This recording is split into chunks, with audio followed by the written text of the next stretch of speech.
Симон Шемов е роден 1941 година во Кавадарци, а дипломирал на Факултетот за ликовна уметност во Белград во 64-та.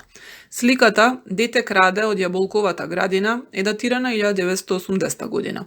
Станува збор за полиптих кој представува диалог меѓу хроматските и геометриски организирани површини со правилен распоред на различните елементи. Делото осцилира меѓу опуштеност и контрола до многу декоративни фрагменти. На моменти се чувствува суптилна поврзаност на елементите кои се стилизирани и организирани да делуваат допадливо. Авторот вешто, тенденциозно и промислено здружува теоретски и противречни настојувања, сецесионистички, ориентализирани, поуки од средновековната уметност и од новата фигурација за да создаде специфична форма на поп-артот. Низ делото проблеснува детска фантастика со своевидна суптилна шеговиност.